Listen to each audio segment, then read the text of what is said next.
Hi, my name is Krista Cooper and I'm a careers advisor here at the University of Cambridge. This is not a picture of me on the front here, this is a student. I work together with MMLL on any support they need from the Careers Service. I also studied languages at university a while ago and took a gap year before going to university and obviously did a year abroad. I love that I can still use my passion for languages in my role today. I would like to guide you today to help you in your decision-making process about studying languages as a degree and studying here at Cambridge. I imagine you'll be asking yourself these types of questions right now. Why should I study MMLL, Languages and Linguistics at Cambridge? Will it be interesting? Will it be fun?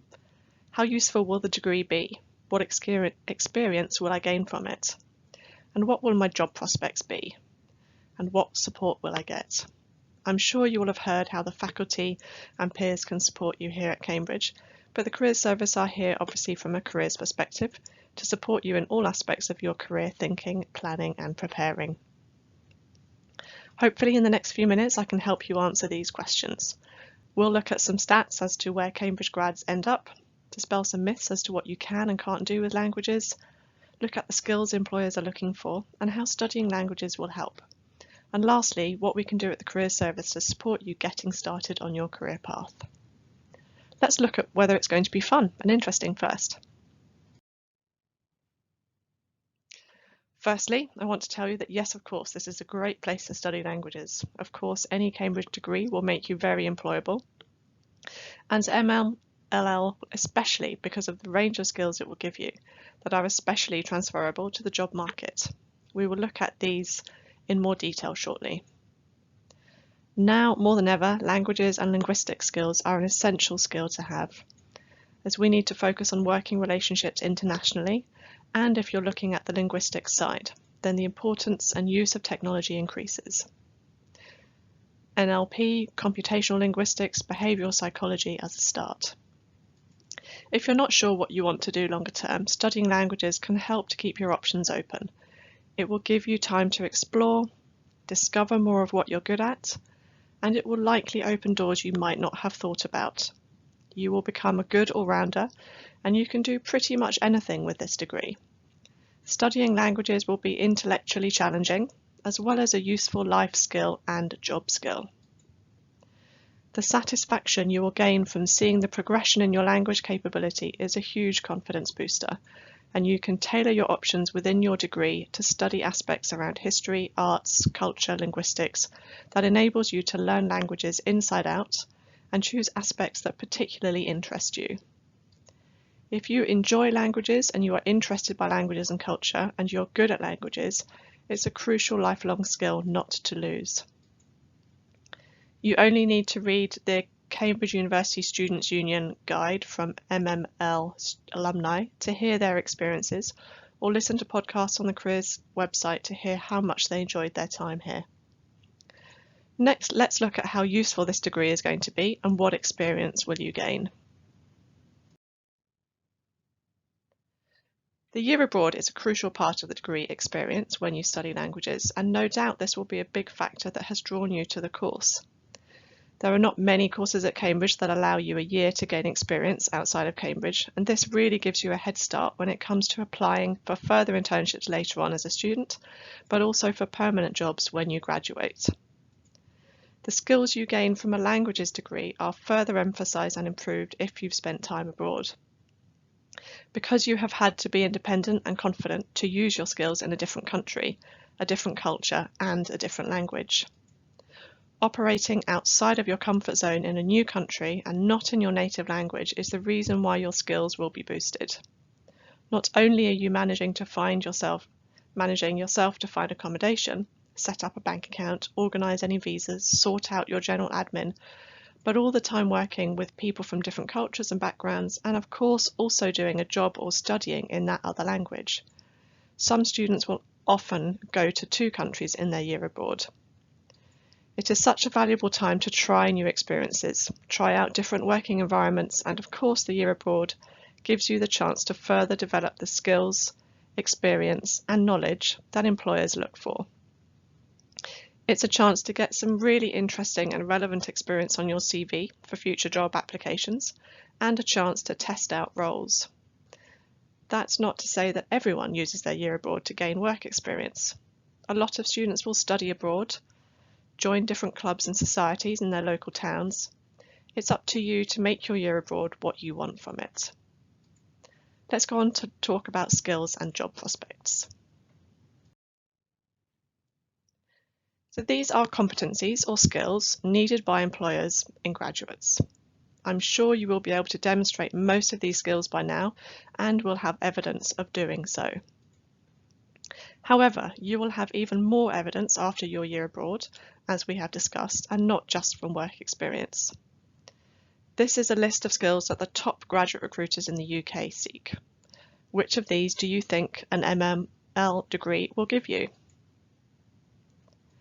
Despite the fact that being able to speak 1 or 2 languages, which is an impressive skill to have, studying languages will really help you to think out of the box and think creatively, develop your multitasking skills, because when you speak a different language, you're having to think what to say and at the same time ensure that you're saying it correctly, with the right vocabulary, the correct tenses, and using the appropriate cultural norms. If these are the top skills employers are looking for, then pretty much you get them all in a languages degree. So on your application for jobs, in the application form, CV and cover letter, then you'll be able to use these words to describe yourself, and you will have examples from studying, working and living abroad to back it up. So this is you and the skills you have. You've been studying languages at sixth form, high school, so you're developing these skills from your studies and other aspects of your life. So this is you and your skills as we've looked at, and your skills supercharged with your language skills and a year abroad. And especially your advanced communication skills, including listening, perception, negotiation, diplomacy, empathetic communication as examples.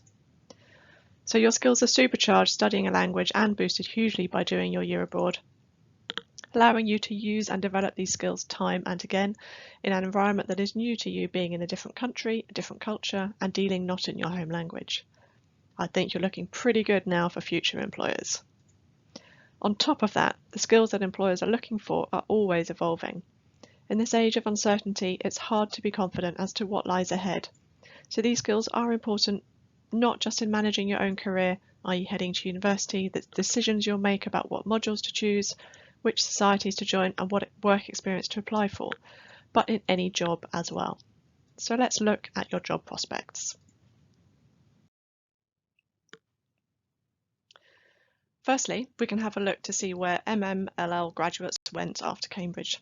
The latest data capture we have of destinations of our leavers is from 2017 and reported 6 months after they graduated.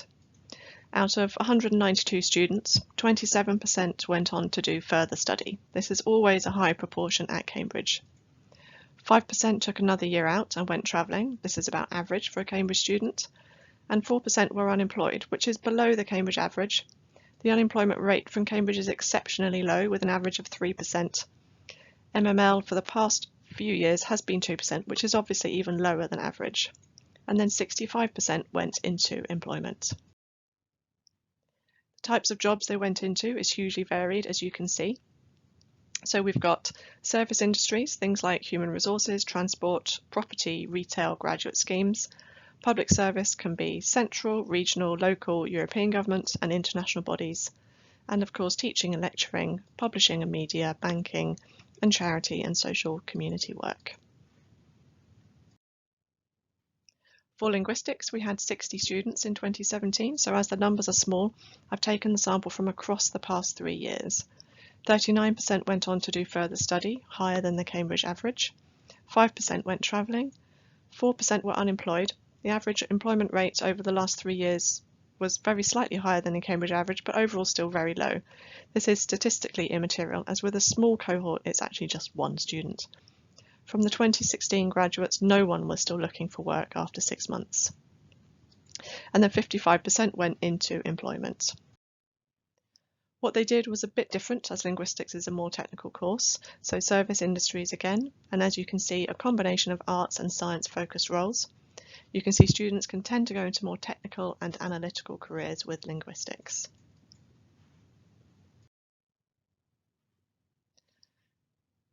Another reason MML grads are very employable, it's not just the wide range of roles you could go into, but the sheer number of jobs that require a language. And this is in the context, of course, of a massive drop in the UK of people wanting to study languages, so you're at a premium. This is the number of jobs advertised on the Careers Service vacancies website in an average 12 months that required a certain language. So the demand has been high and looks to continue. There is lots in the press of employers actively looking for people with language skills. For example, in a working role, customers or clients that you can communicate with in their native tongue are more likely to do business with you. And of course, you can widen your job search options as you have more countries where you can look for jobs in.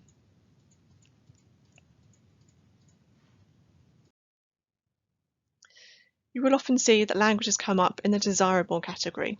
French would be an advantage, or European language skills are desirable. This is how it can be written on job descriptions. So in jobs where a language is not required, your language is really the icing on the cake. In a recruitment assessment between two candidates with equal skills and experience, the difference can be that you have the language skills on top of the rest. I studied languages and can speak French fluently. As a careers advisor, languages are not core to my job, but I can give mock interviews in French and read CVs in French. It's a nice to have where I can add that much more value. And as previously mentioned, language skills can make you really stand out amongst other candidates. As you can see from a recruiter here, even just in the screening process of your CV, they will add extra points for language skills.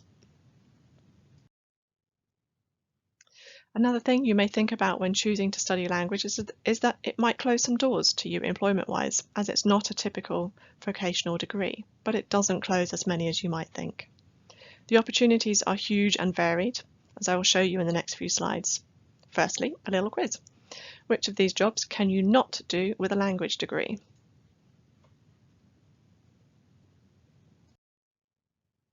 An engineer and a science teacher. Some of them, like graduate medicine or psychology, will mean a lot more training, but that door is not closed to you if you do languages for a first degree. Many employers recruit for attitude and train for the specific skills and knowledge needed in the role. Of course, whilst at Cambridge, you can develop your skills in many other ways through work experience, extracurricular activities, volunteering, societies, projects, online courses, and there is sometimes the opportunity to specialise later on with a master's if you so wish. So let's talk about the support you can get from a careers perspective here at Cambridge. At the Careers Service, we love hearing from our students, graduates and alumni. Here are some examples of what they've been up to during their time at Cambridge, but also where some of them have gone on to work. Our students and graduates do blogs for us about their experiences that we share with other students on social media. These are the 4 pictures on the edges here, and we get alumni back to talk on panel presentations about how they have been using their languages in their careers. And they do this in many fascinating jobs, as you can see from the centre advert and obviously from the previous slides. Here are some more examples of the variety of employers that employ MML students from Cambridge. This is just a tiny selection of employers that have taken recent graduates.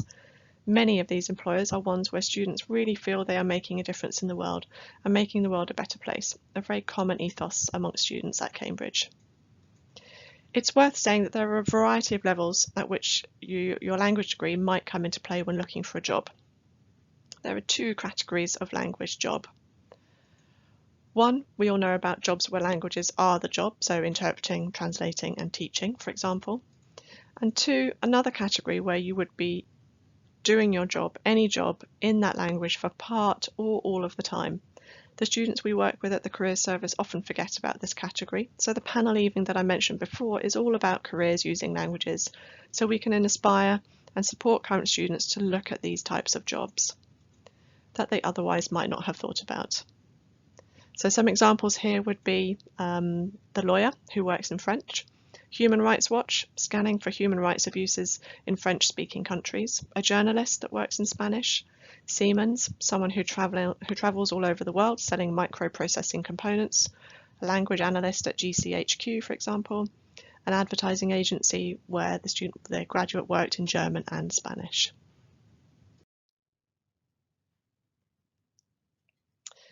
From the Career Service, we can support you through your time at Cambridge through many different means. Firstly, we have our website with a wealth of information, and you have access to our new online career development platform, Handshake, that enables you to search vacancies, connect with employers, alumni, and peers. You can make your profile visible to employers so they can contact you, and of course the range of services that we provide at the Career Service, such as one-to-one career support appointments, workshops to develop career skills such as building your CV and preparing for an assessment centre, through to careers fairs, employer presentations, psychometric test practice, mock interviews, etc. And of course this can all be done virtually as well as face-to-face as needed. Please do follow us on social media to see the sort of support we can offer you and what we get up to, and to give you more of a feel as to what's happening at Cambridge. We are a top ranking career service, so coming to Cambridge would mean you have a great career service and faculty to support you. Good luck with your decision, and we hope to see you soon at Cambridge.